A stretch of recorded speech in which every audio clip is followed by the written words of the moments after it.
The wall is that invisible emotional shield that can come out of nowhere when a fearful avoidance suddenly goes cold. In this video, we are going to talk about what it is and why it happens.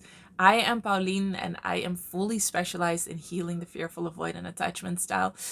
I've helped over 3,000 fearful avoidants heal in the past 7 years after having healed this attachment style myself completely. And I am so happy you are here because in the last video, I was talking to my husband. Maybe you've seen it. If not, go watch it. He's amazing and so wise.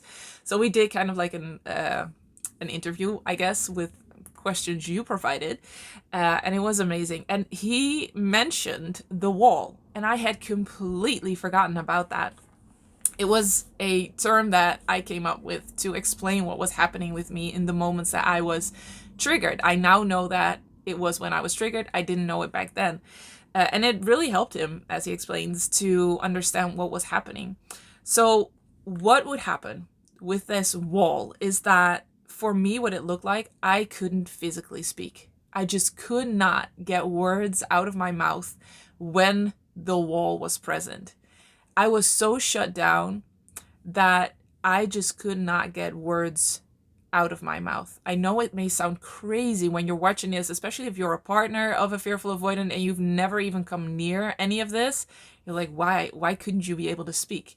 It was just physically impossible. I tried and it was just, I could not do it. Um, so that was a very heavy and kind of bizarre thing that was happening. And for a while I thought that was his fault. Like he was the one that made me feel this way. And that came from fear. That came from pain. That came from panic. But it was quite early in the healing journey that I realized this is so extreme that I can't talk, even though nothing really is wrong. It wasn't like he was being mean or anything. That maybe this is me. This is not him. So couldn't physically speak was one very obvious one when the wall came up. Then I felt nothing, just a complete absence of feelings or this very dense, heavy anxiety. And it felt like I had a knot in my chest um, that was so tight it hurt. And what it felt like was, those really old vault doors that they had in old banks where they close the doors and then they kind of like push this lever even further. I guess that's what it's called, and lock it in place even more. That's what it felt like. Like I wasn't just closed off, it was like I was completely locked.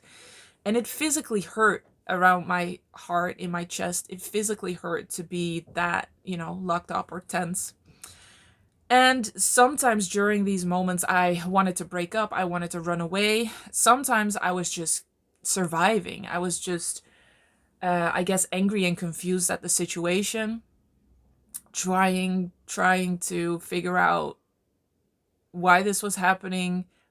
But when I wasn't healing yet, it would just be um, me thinking what he did wrong in order for me to feel this way, which wasn't fair. It wasn't healthy.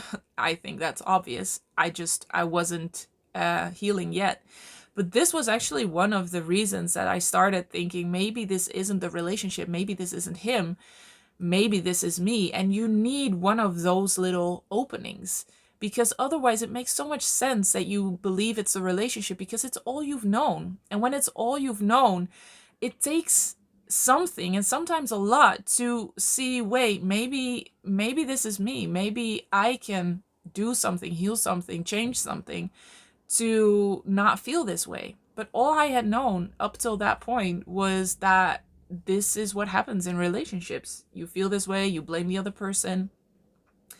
Um and so again, it's not fair, it's not healthy, but that was where I was at. And right now I can see that that was dissociation. I was very much dissociating.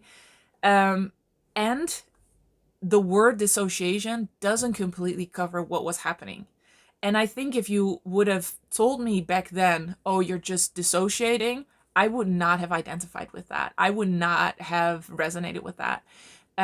And that's why I think it's so important to have these terms that are very specific to the fearful avoidant, because the wall I can identify with. And it really felt like a wall, where dissociation sounds a little bit more clinical in a way. It's not a bad word, it's not a bad term. It's just, it wasn't what would feel true to me then. And also, it probably would have made it feel even more scary if somebody would explain then what dissociation is. So the wall is what it felt like. It felt like there was a wall between me and my now husband, then boyfriend. And it felt like a wall in, like, inside of my chest that I just could not get through. And what I would think during all of this was, he doesn't get me. He doesn't see what I need. All of this is wrong. So it kind of touched on that really core wound of my needs not being met, me not being seen, me not being taken seriously, and therefore being unsafe. And that is what a lot of fearful avoidants have experienced growing up. Their needs didn't matter, and what they wanted didn't really matter. So it makes sense that that brings up a lot of pain and a lot of negative associations, and powerlessness and helplessness. And one of the ways to deal with that is just close off and numb out. And I think it looked like apathy. My husband said it looked like you were just like cold in a way. I don't think he used that word, but I can completely understand that that's what it looked like. But what was actually happening was that I was completely overwhelmed with fear, with all these emotions, and my body was just kind of shutting down in a way. It wasn't that I didn't care. I could in those moments even think that this must have been hard for him. I just had no capacity to open up and to be there for him, because I was really just surviving, emotionally surviving. So it can look like coldness, but there's a lot going on. There's a lot going on when somebody shuts down and goes cold. So the triggers, some of the triggers that would cause the wall to be there was that he said something wrong, whatever wrong may be, but it was not what I wanted to hear, or it was not something I was expecting or used to. That could be a trigger for the wall to go up.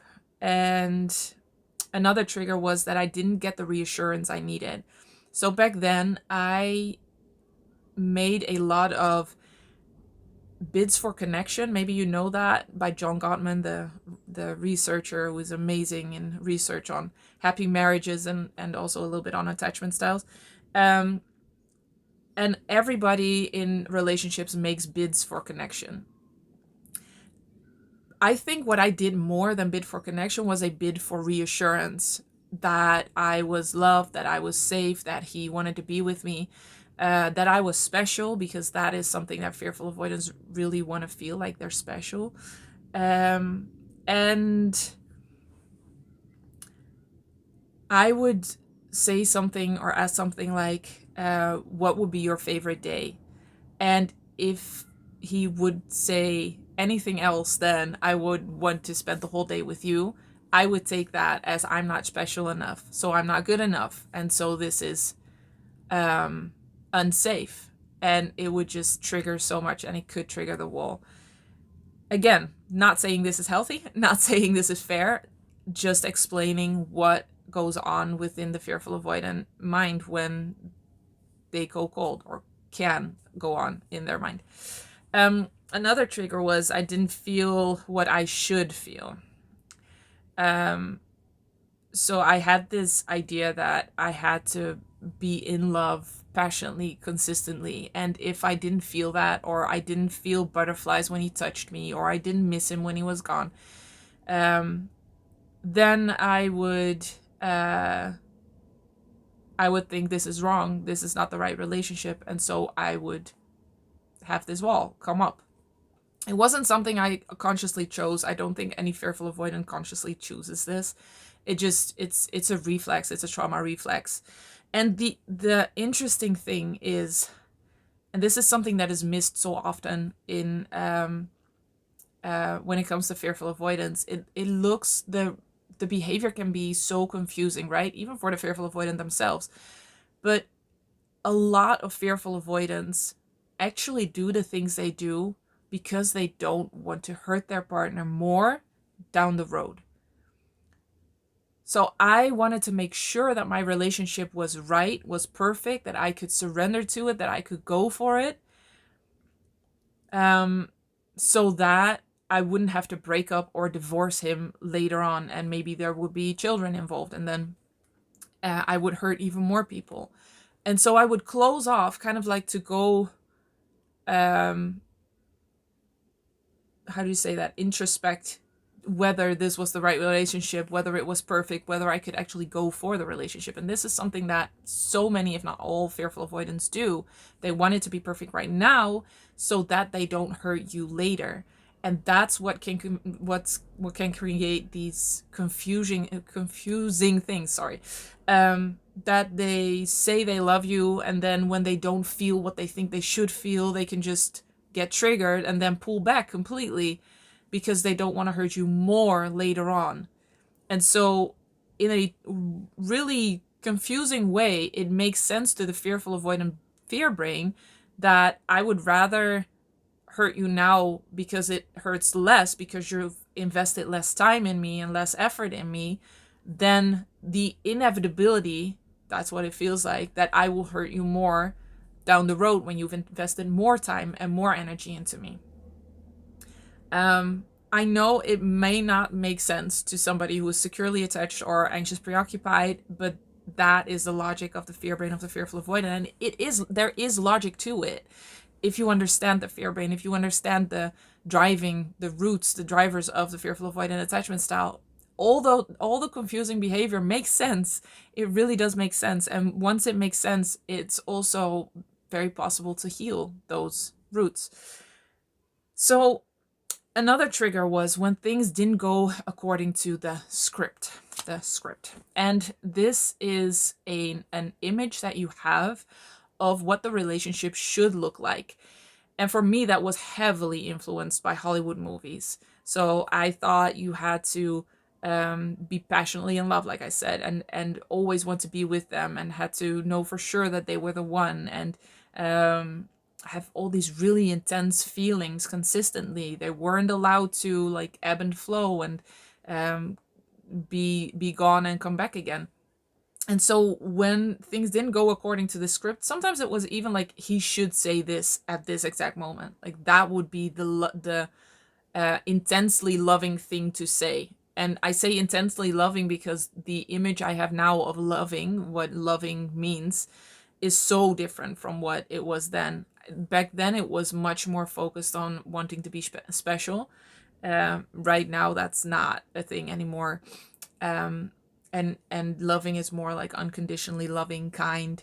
So it could be specific things that I wanted him to say in order to feel safe. So it wasn't that I was being mean or like very consciously testing him. I just felt unsafe constantly, and I was kind of seeking that reassurance. And whenever your foundation is so unstable, because you feel unsafe consistently, you try to control everything around you. And having that script is one way to kind of get control over, is this relationship the right one? Can I choose this relationship? Is this person the right one? So whenever he would deviate from the script that I had in my head, that would trigger a lot of fear and a lot of unsafety. Obviously that wasn't fair to expect that from him. I wasn't even very aware that I had that script, because to me that was just truth. Like, this is how it's supposed to be. Even though looking back, it was so clear that that was not a healthy script. It was kind of like a toxic image of love.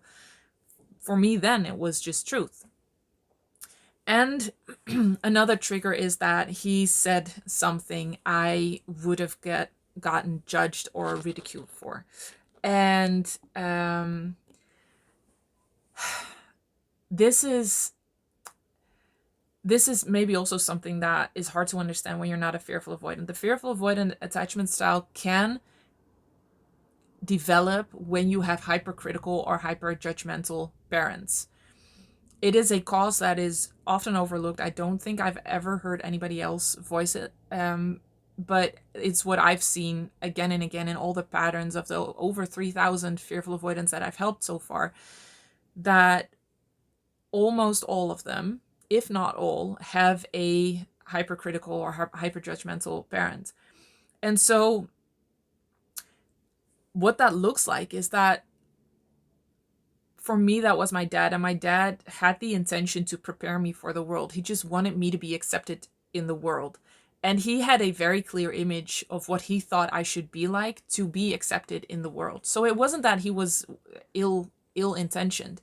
He did it with the best intentions. But what that looked like was that I had to always think about what I said, how I said it, when I said it, the tone of voice I used, the words I used, how long or short my story, question, whatever was. And it was a very narrow path to walk on. Whenever I would say something that wasn't accepted, I would get ridiculed, I would get judged, I would get criticized. If my tone of voice wasn't right, I would get comments about that. And it was just really, it was really a training in a way to really walk this narrow path that he thought I had to walk to be accepted. And it brought me things too, like now that I've healed and there's no emotional charge around that, no fear around that, I can see that it really also gave me a lot of things in being very intentional with words. So that's the interesting thing about healing, that you have these gifts that remain without all the baggage of the negative associations around it. But what that meant was that I had this image too of what was accepted by the world and what wasn't. So when my husband, then boyfriend, would say something or do something that I would have gotten judged or criticized for, I panicked. And I thought, this is not right. This is all wrong. I have to, um, he doesn't get it. Like, he doesn't get the world. That's what it felt like. And it wasn't until I realized, wait, I don't want to be this person that gets angry with him or gets judgmental with him because he just does something. They weren't mean things. He was always very kind and loving. Um, but it just a memory popped up of him saying, I think we were dating for about a year, and then he said that he was really good at skiing. In my house, being humble was so important. I would never, ever have said, I am good at something. I've worked on that now to own what you're good at. But I remember looking at him and thinking, he doesn't get it. And that's when the wall would come up. So that feels very confusing to partners, right? Because you have no idea what just happened, especially if you've grown up in just a more unconditional environment. It's really hard to imagine that somebody could have such an intense reaction to something that is subjectively not the right thing to do or say. But it wasn't a choice. Like, it was just so ingrained in my system that it was an immediate response. And as soon as I realized that, I worked on it, I released it, and it helped. But I wanted to come back to when that wall would come up. What what Arjen would try, was to get me to open up. And I think that was because he felt like he had done something wrong. When the wall was present, he felt like that was his fault. He had done something wrong. And so he had to fix it and make sure that I would, be my warm self again. And so what he would do is ask me a lot of questions, or offer to massage me. And oftentimes, especially when that came from his own insecurity and wanting reassurance, that made it worse. And it could even make me feel like almost nauseous and just, really feeling very uncomfortable with everything, with all of this. I don't think uncomfortable is the right word. I want to say repulsion, but repulsion sounds very, very um, big, but it was repulsion in a way. And it makes sense because I was just so overwhelmed by emotions and feelings and trying to survive. And then he tries to, he kind of needs something from me. And I have enough, dealing with myself, I cannot give him reassurance also. And what really helped was when he started seeing that I was struggling in those moments. I wasn't just choosing to be cold. I was struggling and there was a lot going on. So a hard thing was that I wasn't able to physically speak. And that made him very insecure. And so what we came up with was that I would have a hand sign, which was a fist with the thumb in the hand, and that would be the sign: I can't physically speak, but I'm here, and uh, you're okay. And that really helped him to see that. And this must sound crazy when you can't even imagine not physically speaking, but it really helped us to bridge that period of time where we were just figuring out why this was happening, what this was. And it also changed, it helped him change from viewing this through the lens of that he was doing something wrong to Pauline is struggling and how can I be there for her to help her. And then as I worked through that, after a while, I was able to say, I'm struggling, just those words, I'm struggling. And then from there on, just through the healing journey, the wall would that the amount of time that the wall was up would get shorter. Earlier, when I would get really triggered and the wall was like very intense, it could take 2 weeks. And then it got down to like a week, and then a few days, and then a day, and then a few hours, and then a few minutes, and now it's just not present anymore at all. And it hasn't been for, I don't know, 7 years, 8 years. So you can completely release this and heal this. Um, and for me, just to be clear, it took a while because I had no idea what was going on. I had no idea what this was. Um, but now we know so much more about the fearful avoidant attachment style. And this is why it's so important to get specialized care with somebody that knows the fearful avoidant attachment style, because the wall can be present in dismissive avoidance, but it's sometimes from different triggers, and it kind of the thoughts and the feelings that are present can be different. And there are amazing people who are very knowledgeable about attachment styles in general, that don't really know what the driving factors are behind this wall, and why fearful avoidance specifically go cold. So yeah, it's really something that you can heal, that you can release when you're a partner from a fearful avoidant. I hope this kind of gives you more insight into what is happening in those moments. If you want, I have the trigger and behavior map, which is triggers that make the fearful avoidant pull away, and then what is happening inside of them with very concrete examples. You can find that in the description below. I'll put the link there. When you are a fearful avoidant, just know that what you're feeling right now feels very heavy and intense, and you can absolutely heal this, and it is so freeing. I don't look at Aryan anymore at all like he has to do things a certain way. It's really hard for him to trigger me. um and that is just very, very freeing. I remember the moment that I realized that he is actually a different person from me, and that the fact that he does something that I wouldn't doesn't make me look bad in my choice for him, if that makes sense.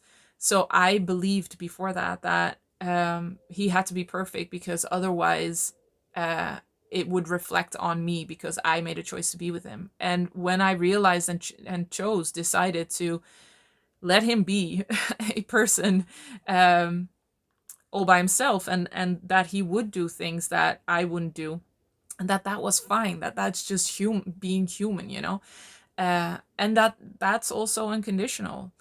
um I love him no matter what. And that was just so freeing. It was like this weight was lifted off my shoulders, that I didn't have to control him anymore. I didn't have to manage him anymore, making sure that he was also accepted by the world that I was so afraid of. He was not afraid of the world, and he just had this belief that he would get accepted, and that in the end helped me so much more. So this is the wall, and I'm very curious whether you recognize it, whether you've been through this, whether this helps you. Let me know in the comments below, and I will see you in the next one. Healed and Happy is a tailor-made online program where me and my team personally guide you through healing the roots of a fearful avoidant attachment style.